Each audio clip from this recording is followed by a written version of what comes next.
Pertanyaan sekarang, saya yakin Tuhan saya Allah, tapi Allah nggak kelihatan. Ada alasan tak kenapa Allah nggak kelihatan? Ada alasannya. Anda tanamkan baik-baik, ini masalah akidah yang paling penting.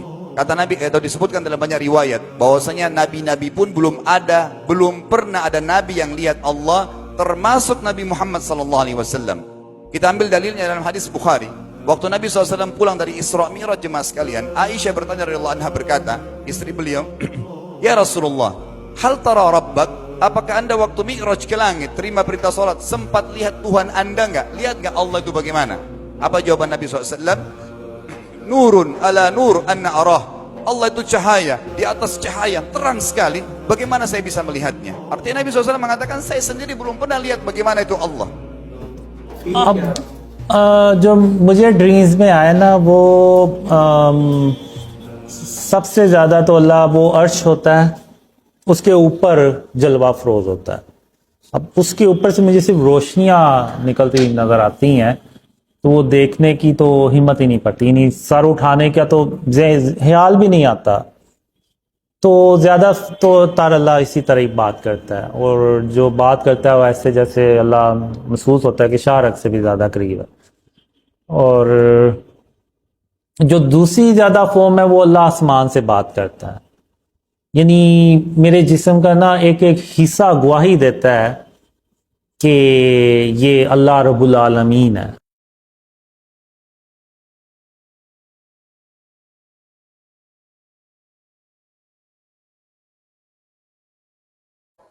Contoh sebelumnya Nabi Musa alaihissalam. Nabi Musa waktu menerima wahyu Taurat itu selama 40 hari turun Taurat lengkap. Al-Quran 23 tahun baru lengkap. Kalau Taurat 40 hari nunggu di gunung Tursina. Tursina sebuah wilayah di Mesir sekarang. Itu banyak gunung-gunung batu, ada satu gunung batu yang tinggi, Nabi Musa nunggu di situ. Setiap hari Jibril datang turunin surah, turunin ayat gitu.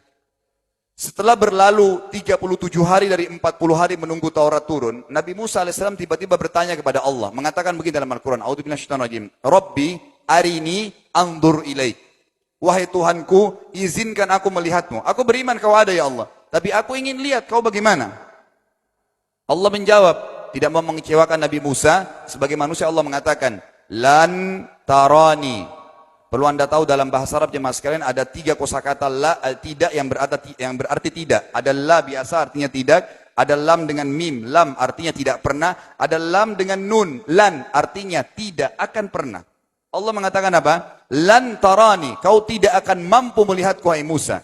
Tapi Allah nggak mau kecewain Musa. Ternyata Musa selama 37 hari jemaah sekalian kagum-kagum lihat gunung-gunung batu di situ. Pergantian siang malam, burung-burung yang terbang, air yang mengalir di lereng-lereng gunung. Lalu dia mengatakan, Allah mengatakan apa? Walakin unzur ilal jabal, fa in istaqarra makanahu fa sawfa tarani.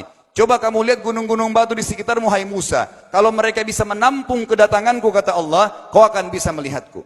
Apa yang terjadi? Allah lanjutkan, falamma tajalla rabbuhu lil jabal, waktu Allah baru niat mau datang, belum datang, ja'alahu dakka, semua gunung batu itu hancur lebur, tidak mampu menampung kedatangan Allah. Wa kharra Musa sa'iqa, lalu Musa pingsan tiba-tiba. Waktu Nabi Musa bangun, langsung ucapkan kalimat, amantu billah, saya beriman pada Allah.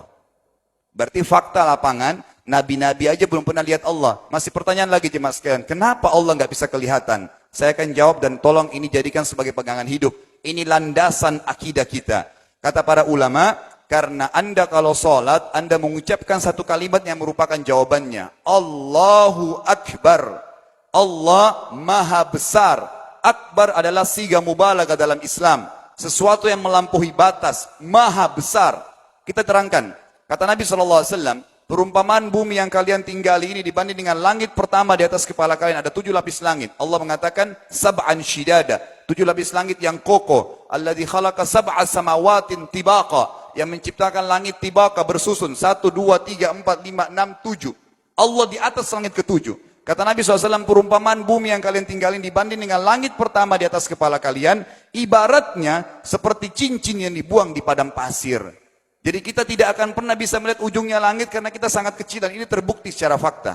Apakah anda sudah tahu bahwasanya miliaran bintang-bintang yang ada di atas kepala anda yang jaraknya sekian miliar tahun dari bumi dan sekian miliar tahun lebih besar daripada bumi, sekian miliar kali lebih besar daripada bumi, itu semua berada di bawah langit pertama.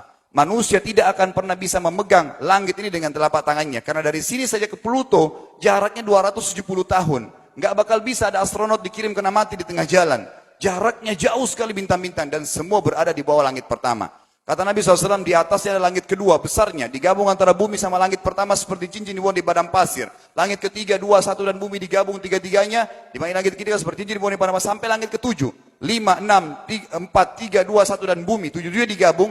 Dibanding langit ketujuh seperti cincin dibuang di padang pasir. Dan langit yang luas ini jemaah sekalian dipenuhi dengan makhluk Allah yang lain namanya malaikat. Dalam hadis Bukhari kata Nabi SAW, waktu saya sedang dimi'rajkan ke langit, tidak ada 4 jari pun ukuran di langit yang luas itu, kecuali saya temukan malaikat yang sedang ruku atau sujud, penuh dengan jumlah mereka. Anda tahu malaikat itu ada namanya nama kelompok, seperti Raqib, Atid itu kelompok. Di bawah Raqib banyak miliaran malaikat, di bawah Atid miliaran malaikat. Sama dengan Munkar Nakir, ada memang nama kelompok. Makanya kalau manusia 5 miliar, Raqib Atidnya 10 miliar. Raqib Atidnya 10 miliar. Lalu kata Nabi SAW, di atas langit ketujuh ada Sidratil Muntaha.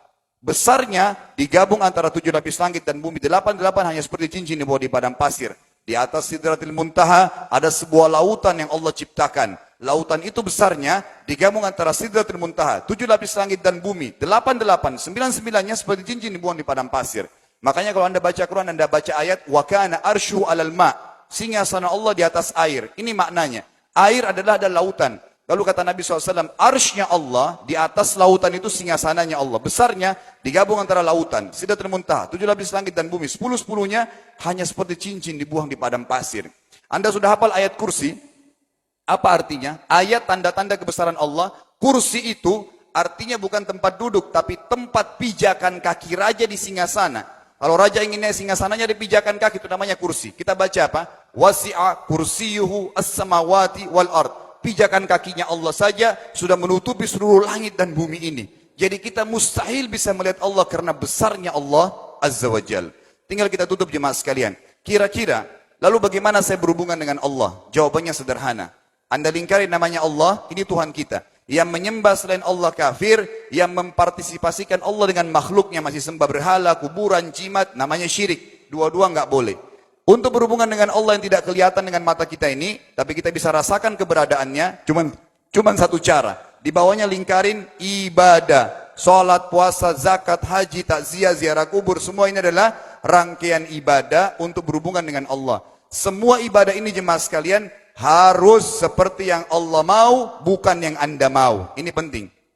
Karena kalau tidak seperti yang Allah mau, Allah tidak terima. Bagaimana caranya supaya bisa seperti yang Allah mau? Ikuti buku pedomannya. Ada Al-Quran, ada Sunnah. Yang beribadah keluar dari 2 pedoman wahyu ini, tidak akan diterima oleh Allah. Seperti Anda kalau kerja di perusahaan, pimpinan perusahaan kasih peraturan. Senin pakai baju kuning, Selasa baju hijau, Rabu pakai baju hitam. Datang jam 7, keluar jam 5 sore. Ternyata Anda tidak. Hari Senin Anda pakai baju yang hari Rabu, datangnya jam 9, keluar jam 2 siang, dikeluarkan oleh pimpinan atasannya. Itu baru peraturan manusia. Bagaimana dengan peraturan Allah Azza wa Jal?